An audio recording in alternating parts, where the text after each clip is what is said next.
Now I grew up down an old dirt road in a town you wouldn't know. My pops picked the place up for 15. Hi folks, Joe Milnes here. Thanks for stopping by the Helpful Hints section of the 12ring.com, and I wanted to take this opportunity to introduce everyone to an S600 BigFoot Fast Hack RingerCam. This particular model is built in a Pelican 1040 case. It has the three-dimensional camouflage that accompanies most of our units here. You'll see the high-performance wide-angle Fresnel that I actually mark up with just a Sharpie marker. It helps camo that white lens from the human eye, and also actually helps deter from woodpeckers. At least here in Pennsylvania, they seem to love that white Fresnel when you find them. On the back of this unit, you'll notice that it has one of Joe's custom trail camera accessories quick detach mounting bracket. It's actually a two-piece device. Has a male end that would screw into a tree. Whoops. And then the camera would hang right on that male end like that, and it would be situated on a tree. Now here in Pennsylvania, these would be illegal on state forest and state game lands. So if you're considering this option, please be mindful of the laws and regulations in the state that you're in. Also, as you could tell, there would be virtually no security with a system like this. Your camera would pretty much just be hanging on your tree. It is very convenient, though. A lot of people enjoy the convenience of this device. It allows you to open the camera, work with it while it's still on the tree without having to take it off. So what I'm going to do is actually take a minute, slide it a little closer, have the camera come sort of over my head, look at the insides of this camera, and I'll explain a little bit to you about the workings of the BigFoot board and how it pairs with the S600 in this model. Okay, you can see we slid across the room here. Take a closer look at this camera. You can see a little bit more of the detail of the 3D texture on the camera, as well as get a better look at what that bracket looks like. Again, it's a pretty simple design. Joe did a really nice job on that. Real popular seller and a fan favorite. So let's get inside this camera and take a look. First thing you might notice is a laminated field setting card. I'll get to that in a minute. There's also a sticker inside here that coincides directly with the BigFoot controller board, and maybe we'll take a start off right there. You'll see the BigFoot controller board is powered by 3 AAA batteries. I highly recommend sticking with standard alkaline, not going with the lithium, just because you have a better chance of your voltages being more consistently accurate with the alkaline than you do with the lithiums. So you'll see these. You have your sensitivity dial here, you have your DIP switches, and then your power switch. You can select the settings that you want, everything from a 15-second delay to a 6-minute delay. You have a day-only option, a 24-hour option, a single picture, and the Trailmaster mode with this particular board. In this particular instance, the board is set up with a 1-minute delay between pictures, and then the Trailmaster mode is selected. And if you were to select one of these cameras, all of the directions also come along with the camera, so you're just not relying only on the sticker. Let's take a second and take a closer look at the camera itself. The S600 in this unit is a hardwired unit, so you'll notice there's no quick detach mounting bracket. Quick detach servo or stereo jack with this particular unit. I personally prefer all of my units hardwired as opposed to a connecting servo or stereo jack. It's just one more place that the unit can fail, I believe, when you add one of those in. You'll also notice these 2 C-cell batteries here. And I want to take a moment and explain a little bit about this, only because sometimes this can be an area of confusion for some folks. These C-cell batteries are providing reserve power to the camera. Whenever there's a unit built like this that has any kind of power supply providing reserve power to the camera, you're going to need to make sure that there are rechargeable batteries inside the camera itself. Now, this particular unit has a set of Sanyo end loops. I highly recommend for folks to choose a low discharge rate rechargeable battery. The Sanyo end loops are real popular. I personally prefer the PowerX Imidions, but both are very good. I don't have any connection, but I do often refer customers to thomasdistributing.com. They have really good prices on high quality batteries and battery chargers.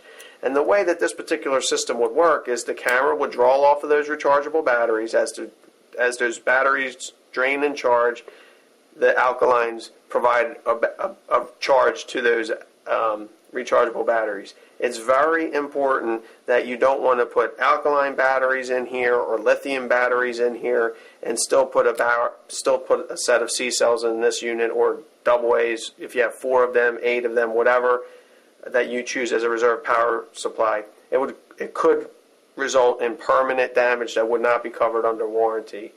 And it's also very important to be mindful that when you're changing these batteries, you want to change all of the camera batteries at the same time. Not necessarily the board batteries. These 3 AAAs should be good for close to a year under normal uses. But these batteries here, you want to try to change them all at the same time, the rechargeables and the C cells. Now, if you can't, you hiked out to your camera site, you forgot some of your batteries. The batteries that you're going to want to change, if you can only change one set, would be the externals. And the reason is you never want the power inside the camera, the power supply inside the camera, to be greater than the power supply outside the camera. You could end up in a situation where the charge is trying to go in another way, and obviously these batteries cannot accept the charge, so you would end up with a battery explosion, and that would be highly problematic for your unit.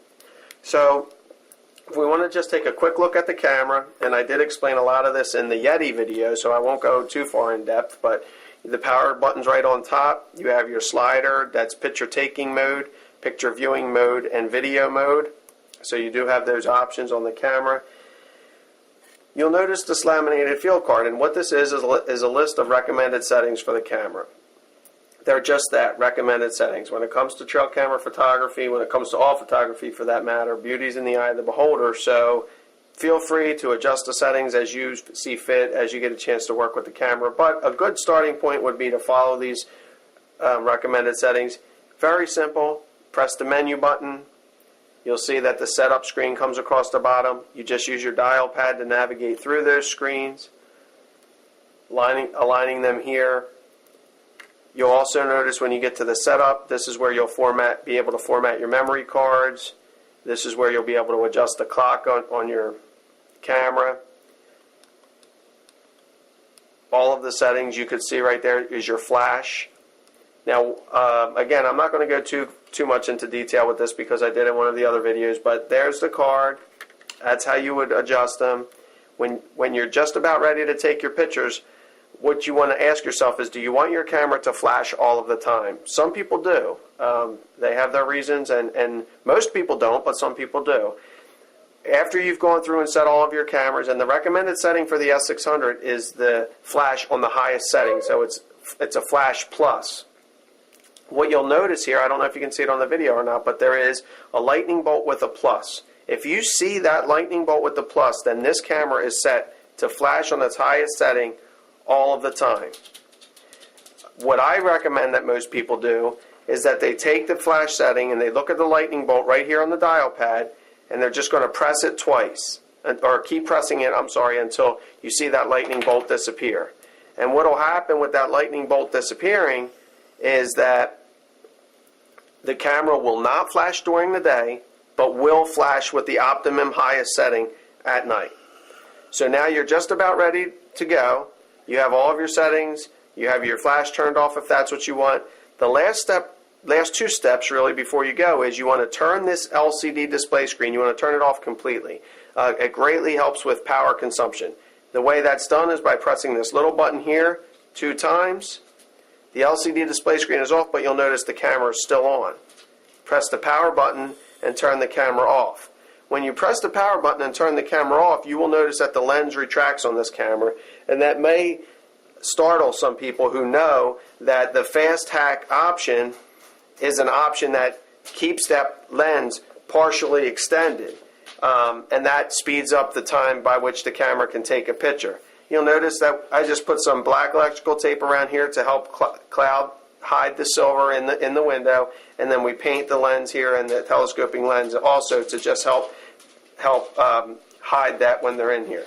So now the camera's off, the settings are set, the LCD display screen is off, and the camera is off, and we're going to set that camera back in here. I always take a second, make sure that it's adjusted properly in the window. because I always try to leave space in there in case if we ever have to get in there and do any kind of repair work or add anything else so things aren't tight. And then we're going to close this up. Now I'm going to slide back across the room and show you what this looks like when we power it on. And before I do that, just so you understand the inside of this when you're looking at it, when I turn this power on, you'll see that LED come on. You've seen now the camera has also turned on. And you'll notice right now that the camera and the controller board are synchronizing. Both lights are on solid.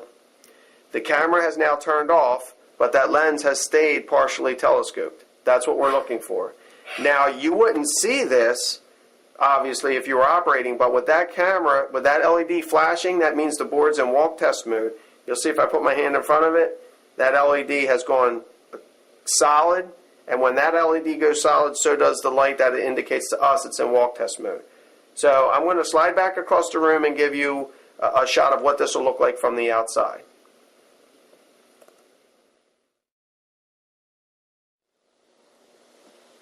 Okay, so I slid back across the room. I'm going to take this opportunity to go through pretty much the final steps when you're getting ready to put this on the tree. We're going to go over, you've adjusted your camera to the settings.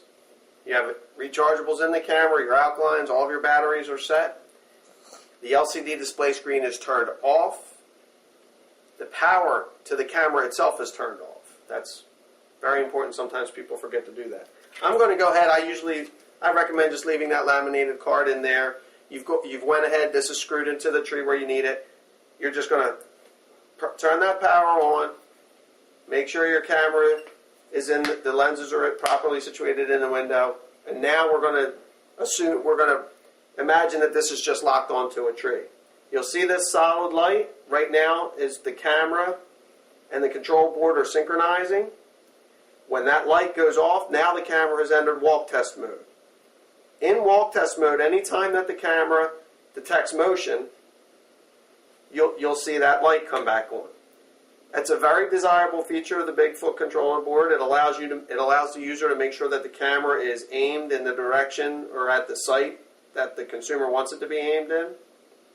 I will do my best to hold this as still as I can so that it will work its way out of walk test mode.